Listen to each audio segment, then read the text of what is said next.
Hey guys, welcome back to the channel. It's not really breaking crypto news, but in terms of the biggest crypto news that we've had pretty much in a long time, I want to kind of digest what David Sachs has said recently in the bulletins, of the live stream, the announcement, the press conference, whatever you want to call it, that we had yesterday from David Sachs. And quite frankly, I'm going to give you my honest opinion.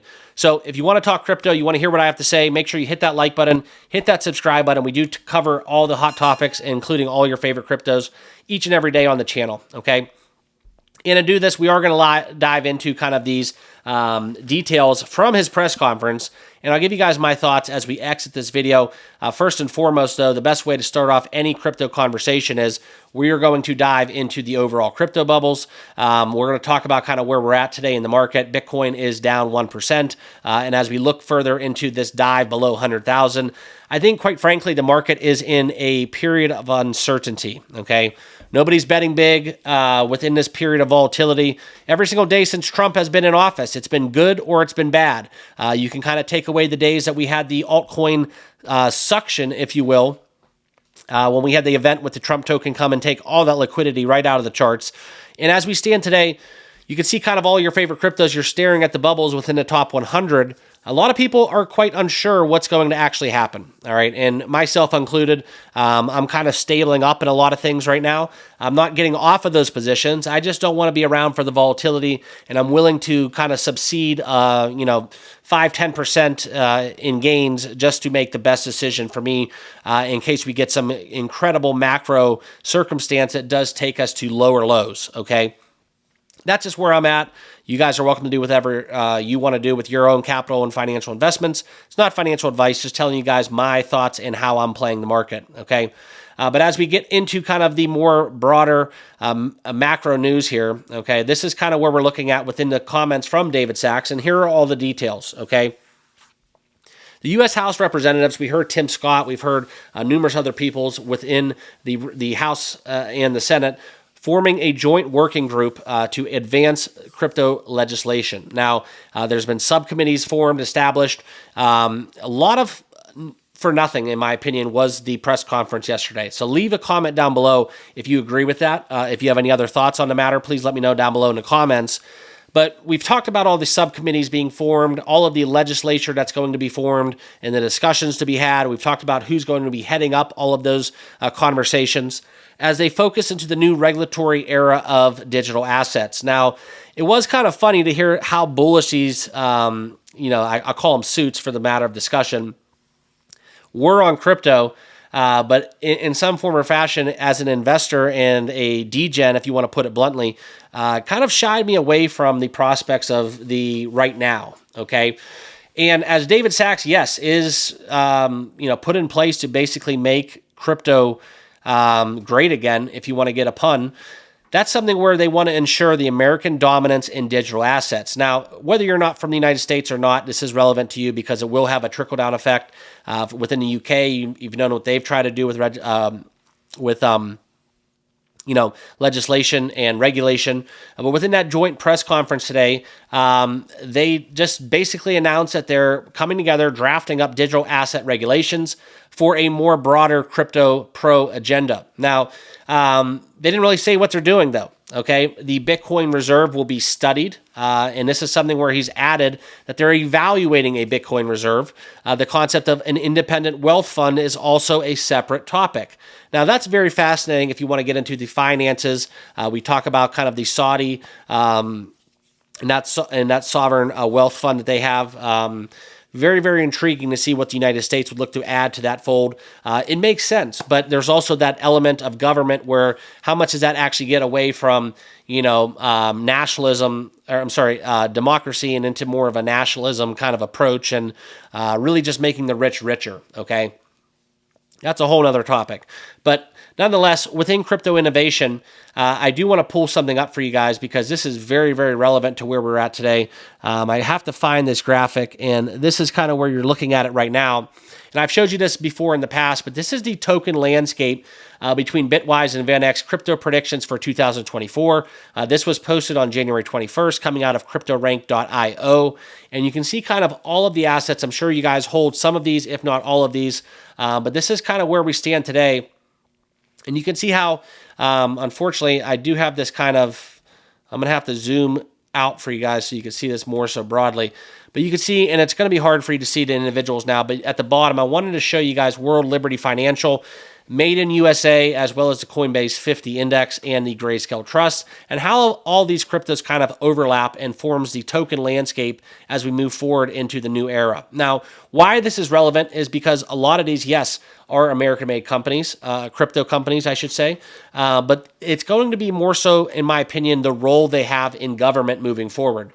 And that's kind of a whole another kind of rabbit hole, right?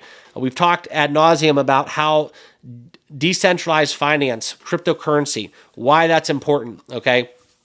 But now we're getting in this conversation where, yes, we're taking the banks out, but we're putting the heads of government in their place, and in turn, the banks are going to be able to operate it seamlessly. So how much decentralization are we actually obtaining by making crypto great again within the United States? Excuse me. But that's kind of where I'm going to further my narrative into the conversation where, yes, I'm betting big on American-made cryptos. That's where I stand today. But David Sachs, within this breaking press conference that we talked about, and what I wanted to talk to you guys about in this video, this is kind of what the take-home message is, okay? They want the United States to maintain a competitive advantage in the global financial sector.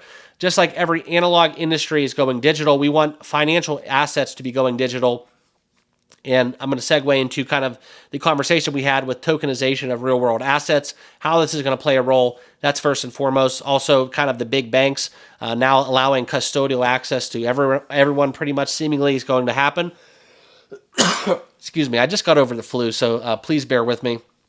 It's actually ravaging pretty much everyone where I'm located. Got to hate this time of year. But what we talk about more so is they want value created in the United States rather than being exported to other countries. Now, as regulation continues to take form, I do want to kind of talk to you guys about, we talked about government kind of replacing the banks and the fears of centralizing decentralized finance. Now, this is kind of the other narrative that we want to talk about. Is this actually going to be good? Okay, we've wanted that clear landscape of what the foundation of a framework would be for crypto regulation. Now, as a trader, as you guys are probably all degens and traders as well, I want you guys to kind of let me know down below in the comments, do you think that David Sachs and what we have coming with this new crypto committee, if you will, is this going to be good for us? Is this going to be good for us? I know that there's some, avenues where we do have some high expectations. And I'm just worried that right now that we have a lot of stuff priced into the charts right now in hopes and expectations that if we don't hit those marks, then I think that the interest in crypto might die down from a retail side and potentially from an institutional side. If we have some stricter regulation than I think people would want. It's kind of where I stand. I think that maybe this would set up the next cycle of crypto where we do have, 4 years of development, and then we do have an explosion next go around where, the real world assets are in full swing. When we do have kind of, infrastructure set in place for Fortune 500 companies using blockchain, where we have voter booths using blockchain. Government efficiency will be run using blockchain. The banking system, maybe having implementation and replaced in some areas with blockchain and not necessarily with the likes of the traditional Swift banking system. Maybe Ripple has their day and they become, mainstream in some form or fashion. Maybe Bitcoin is the strategic reserve. Maybe this kills off a lot of meme coins. There's a lot of unknowns right now. And the reason why I wanted to make this video is because I wanted to illustrate to you guys my thoughts as being kind of glass half full. I don't think that the press conference really said anything. I think it created a lot of hope, but I don't really, quite frankly, think we gained any ground. And that's going to be what I'm leading with when I say my next point. And I just want to make sure that what we have coming from Washington in terms of crypto is actually going to be something good that takes us into the new era of digital currency, okay? So take it for what it's worth. It was just a press conference. It's not the end-all, be-all. It's not written in stone. It wasn't voted upon. It's not an executive order. But they are working tirelessly behind the scenes, by all accounts, to make this actually work. So I think the best comments that I did here was from a crypto head, and I think it was Brad Garlinghouse, actually, and it was. saying that, in combatant to the FUD that was towards Ripple, and how essentially that, XRP is a joke and it's not going to be used. It's not even relevant in comparison to Bitcoin and all that, conversation. But he said something where we are in this time period where we can't drop the ball. Okay. Saying that we have all the momentum, we have everything working in our direction, in our favor. Let's take advantage of the time and the opportunities that we're kind of being blessed with right now, instead of pointing the finger and the gun at each other and trying to take down one another within the cryptosphere. I think that everybody wants to work towards the common good, and the best way and the end result would be to grow adoption, have a clear set in stone regulation pattern, that we have rules and regulations and a clear set of rules to operate under, and then a taxable structure, if there is going to be one. So that's kind of where I stand today. I'm super bullish for crypto, probably more so than I have ever been in previous cycles. But as we look at kind of what's going on within the heads of Washington, I just want to make sure that this is all being done for good, and it's not going to create a more centralized, decentralized environment, okay? And that's just kind of where I'm at. That's my common concern that I'm sure a lot of you guys also share as well. But for me, guys, in my trading strategy, yes, we still degen into meme coins. We flip those profits right into blue chips. And, right now I'm stacking American-made cryptos, and that's kind of where my approach is right now, okay? So with that, I'll leave you. Please let me know down below in the comments, what did you think about David Sachs' press conference? I told you guys I'm kind of glass half full.